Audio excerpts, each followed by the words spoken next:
موت کے وقت انسان دو کیفیت میں ہوتا ہے. کچھ لوگوں کی روح ایسی نکل رہی ہوتی ہے کہ ان کے رگ رگ میں وہ پھنس رہی ہوتی ہے. وَلَوْ تَرَىٰ إِذْ يَتَوَفَّى الَّذِينَ كَفَرُوا الْمَلَائِكَةُ يَضْرِبُونَ وُجُوهَهُمْ وَأَدْبَارَهُمْ. کاش تم دیکھ سکتے وہ منظر جب اللہ کے فرشتے نافرمانوں کی روح کو نکال رہے ہوتے ہیں تو ان کے منہ پہ بھی مارتے ہیں, ان کی کمر پر بھی مارتے ہیں. اور اخرجوا انفسکم اليوم, نکالو آج اپنے روح اور جان, اور تم بچ نہیں سکتے ہو. وہ پیچھے ہٹنا چاہتے ہیں, رب ارجعون, مجھے واپس کر دیں تھوڑی دیر کے لیے, لعلی اعمل صالحا, اب میں پورا ٹھیک مسلمان بن کے چلوں گا. تو اس کے جواب میں آتا ہے, اور حدیث پاک میں آتا ہے کہ ملک الموت اترتا ہے, اس کے ساتھ 4 فرشتے ہوتے ہیں. وہ چاروں فرشتے آتے اس کی پٹائی شروع کر دیتے ہیں. پرسوں یہ حدیث میں نے پڑھی ابن ماجہ میں, تو ملک الموت کہتا ہے ایتھا النفس الخبیثہ کانت فی الجسد الخبیث, اے خبیث روح جو خبیث جسم میں تھی, اخرج باہر آؤ. واپس تو نہیں سکتا, اپنے آپ کو روک تو سکتا نہیں. تو وہ حیران پریشان خوف زدہ, تو اس کے جواب میں اس کو ملک الموت کہتا ابشری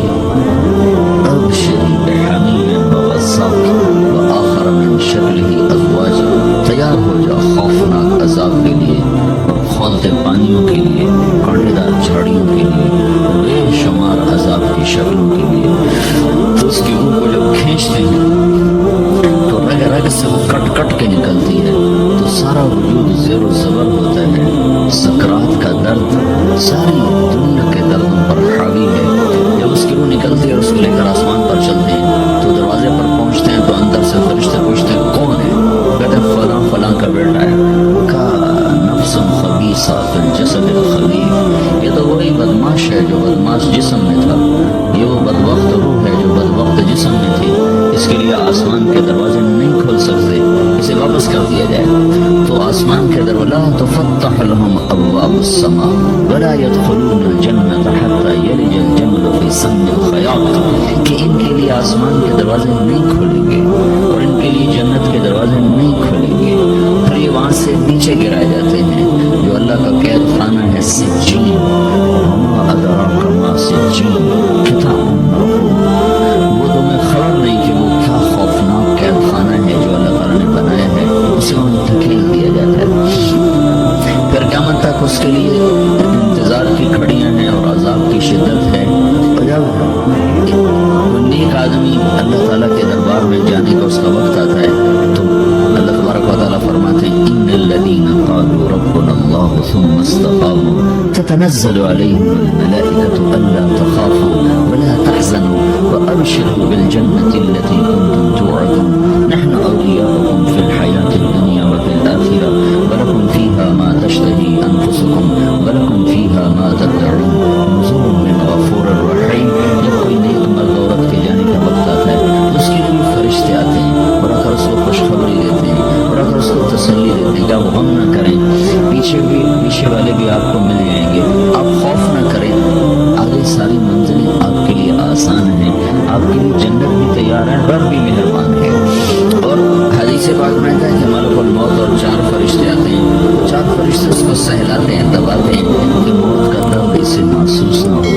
اور ملک الموت فرماتے ہیں ایتھا النفس الحمیدہ کانت فی الجسد الحمید اخرجی, اے نیک روح جو نیک جسم میں تھی باہر آؤ. کیا کرو؟ وابشری بروح وریحان ورب راض عنک غیر غضبان, آپ کو بشارت ہو آپ کے لیے جنت تیار ہو چکی ہے اور وہاں کی ساری نعمتیں آپ کے لیے میسر ہو چکی ہیں اور اللہ آپ پہ راضی ہو چکا ہے اور اللہ آپ پہ خوش ہو چکا ہے. اس پر اس کی روح کو نکالا جاتا ہے. پھر سارے فرشتے اس کو استقبال کے ساتھ جو آسمان پر لے جاتے ہیں وہ اندر سے پوچھتے ہیں کون ہے؟ کا فلاں فلاں کا بیٹا, فلاں فلاں کی بیٹی.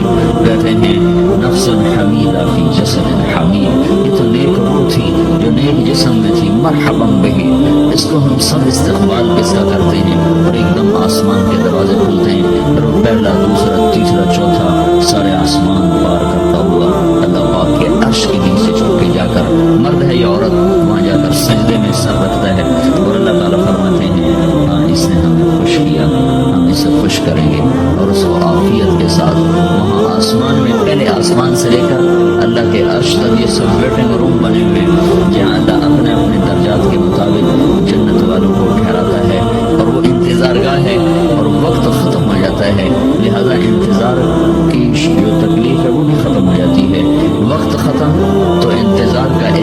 ختم اور ٹائم کے گزرنے کا احساس ختم. تو جیسے اصحاب کہف کو اللہ نے غار میں داخل کر کے تو غار کے اندر سے وقت کو نکال کے باہر پھینک دیا. باہر 300 سال گزرے, اندر آدھا ہی دن گزرا تھا. وہ جب اٹھے تو وہ 25 برس کا نوجوان 350 سال کا ہو کے نہیں اٹھا, وہ 25 سال کی عمر میں اٹھا ہے. نہ ناخن بڑا ہے, نہ مونچھیں بڑی ہیں, نہ ان کی داڑیاں لمبی ہوئی ہیں, جو کہ تو زندہ تھے, مر نہیں گئے تھے. تو زندہ کے تو بال بھی بڑھتے ہیں, ناخن بھی بڑھتے ہیں, لیکن وہ اس طرح اٹھے کہ 300 برس گزر گئے اور 25 برس کا نوجوان 25 سال کی عمر میں اٹھا ہے, 20 برس کا 20 برس کی عمر میں اٹھا ہے. اور وہ کہنے لگے کم لبثنا, میں کتنا ٹھہرے ہیں, یوم او بعض یوم, لگتا ہے کوئی دن آدھا دن ٹھہرے ہیں. وہ صحیح کہہ رہے تھے. باہر اللہ تعالیٰ نے وقت کی گھڑی کو چلائے رکھا اور اندر غار میں اس کو سوئچ آف کر دیا, نکال دیا, یہاں وقت کو داخل نہیں ہونے دیا. تو وقت کے گزرنے سے جو بھی اثرات مرتب ہوتے ہیں ان پر مرتب نہیں ہوئے. تو وہ 20 آدھے دن کے بعد اٹھے ہیں. باہر 300 سال, اندر آدھا دن. یہی کچھ اللہ تبارک و تعالیٰ برزخ میں کر دیتا ہے, وقت کو ختم کر دیتا ہے, گزرنے کا احساس نہیں ہوتا ہے. تو اس طرح میرے عزیزو, یہ 2 موتیں انسان, ہر انسان دیکھتا ہے. یہ وہ جنت کے فرشتوں کا استقبال دیکھتا ہے, یہ جہنم کے فرشتوں کی مار اور پٹائی کو سہتا ہے. رابعہ بصری رحمۃ اللہ علیہ کا انتقال ہونے لگا تو انہوں نے رات کو فوت ہوئی تو انہوں نے اپنی خادمہ کو بلا کے فرمایا کہ کسی کو بتانا نہیں, جب میں مر جاؤں تو پڑوس میں 2-4 کو بلا کر میرا جنازہ پڑھوا دینا, اور جس کرتے میں تہجد پڑھتی تھی وہی میرا کفن بنا دینا, اور صبح بے شک لوگوں کو بتا دینا, میرے مرنے کے بعد میری میت کو رکھنا نہیں, فوراً دبا دینا. تو ان کا انتقال ہوا تو انہوں نے پڑوس کے 2-4-10-20 آدمی بلائے اور ان کو تدفین تجہیز سب کچھ ہو گئی. صبح شور مچا کے وہ رابعہ بصری کا انتقال ہو گیا. تو اگلے دن وہ خواب میں اس خادمہ کو ملی اور کہا بیٹی تیری بڑی مہربانی, تو نے میری وصیت کے مطابق عمل کیا. اس نے دیکھا کہ انہوں نے ایک خوبصورت سبز لباس پہنا ہوا ہے. تو وہ فرمانے لگی, انہوں نے سوال کیا کہ آپ کے ساتھ قبر میں کیا ہوا؟ تو وہ کہنے لگی کہ میرے پاس منکر نکیر آئے تھے اور مجھ سے کہنے لگے من ربکی, تیرا رب کون ہے؟ تو میں نے کہا سبحان اللہ, 40 برس جس کو میں نہ بھلا سکی اس کو 4 ہاتھ زمین میں آ کے میں بھول جاؤں گی. ان کا 42 برس کی عمر میں انتقال ہوا تھا. تو وہ کہنے لگے سبحان اللہ, جس کو میں 40 برس نہ بھولا سکی میں اسے 4 ہاتھ زمین کے اندر آ کے بھول جاؤں گی. تو منکر نکیر کہنے لگے اس کا کیا حساب لینا؟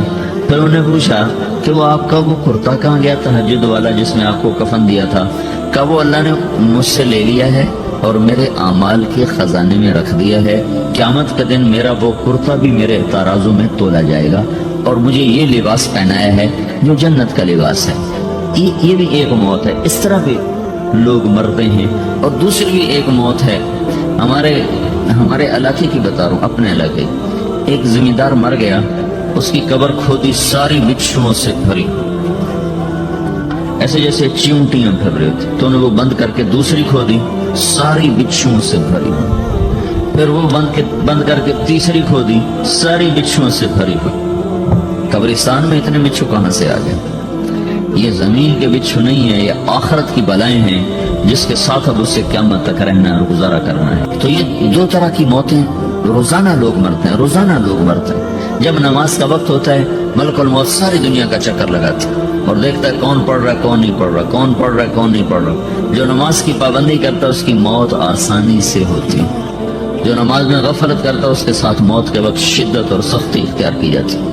تو بھائیو, یہ ایک جسم ہے, ایک روح ہے. روح باقی رہنے والی چیز ہے, جسم مٹ جاتا ہے. پھر اللہ سے قیامت کے دن نیا جسم عطا فرمائے, ایک نیا جسم دیا جائے گا. روح وہی ہے جو اللہ کے خزانوں میں جمع ہو جاتی ہے.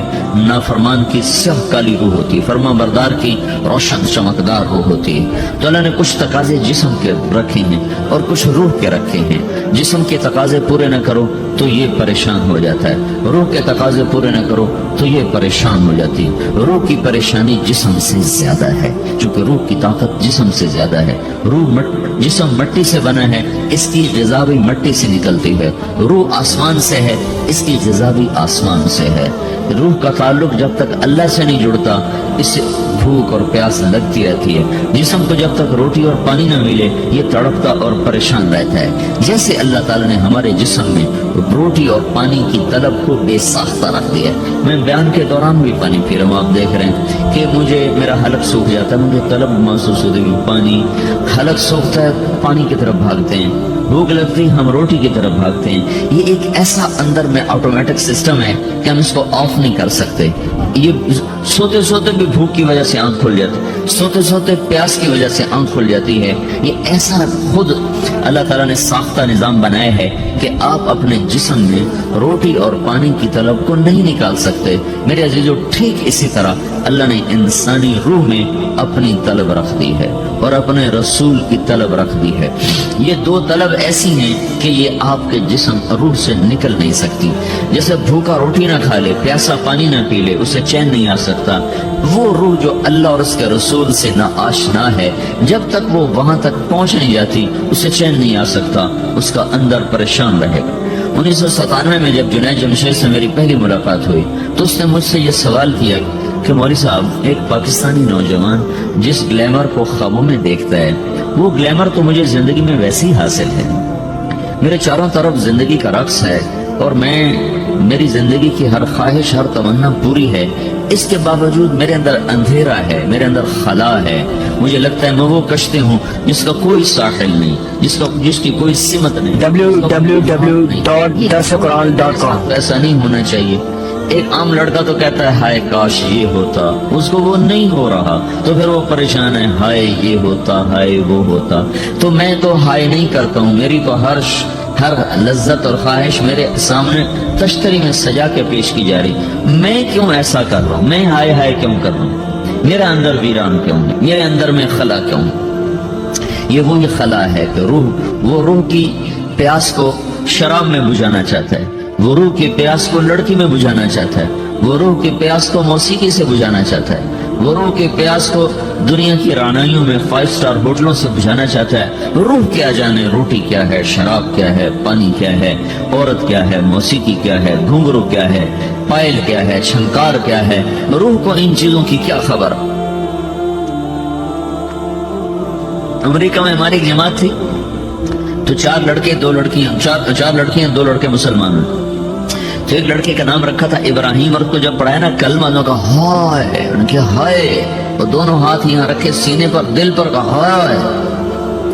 تو ہمارے ساتھی ہیں ڈاکٹر اختر, وہ کہنے لگے کیا ہوا کیا ہوا, کہنے لگا جب سے ہوش سنبھالا یہ جگہ خالی تھی, یہ تیرے کلمہ پڑھانے پر بھر گئی ہے کہ میری خوشی سے ہائے نکل گئی. یہ جگہ خالی رہے گی, یہاں شراب نہیں پہنچ سکتی, یہاں نغمہ اور موسیقی نہیں پہنچ سکتے, یہاں تالے لگے ہوئے ہیں, یہاں تک کوئی آواز نہیں جا سکتی. دل کے تاروں پر ایک ہی نغمہ چڑھ سکتا ہے اور وہ اللہ کی یاد کا ہے اور اللہ کی محبت کا ہے اور اللہ کے رسول کی محبت کا ہے. باقی کوئی مزراب ایسا نہیں جو ان تاروں کو چھیڑ سکے, باقی کوئی چیز آواز ایسی نہیں جو دل کی دنیا پر جا کر دستک دے سکے. یہاں بند دروازے ہیں, یہاں صرف اللہ پہنچے گا, اللہ کے رسول کا تعلق پہنچے گا, باقی کوئی چیز یہاں نہیں جا سکتی. روح ہمارے جسم کی اصل ہے, اسے نکال دو تو جانوروں کو بھی پتا ہے کہ اب یہ بے جان چیز ہے. چیونٹیاں کیڑے مکوڑے بھی اس کو کھانے لگ جائیں گے, جانور بھی کھانے لگ جائیں گے, زمین بھی اس کو گلانے لگ جائے گی, ہوائیں اس کو متغیر کرنے لگیں گی. روح انسان کے اندر ایک چلتا ہوا زندگی کا کارواں ہے. اسے جب اللہ واپس بلاتا ہے تو اللہ یتوفی الانفس حین موتها والتی لم تمت فی منامها.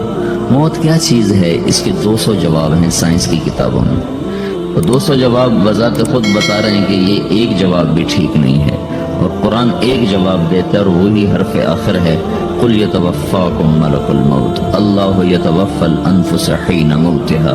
اللہ ہے جو تمہاری روحوں کو موت کے وقت کھینچ لیتا ہے, تمہارے جسم سے نکال لیتا ہے. تو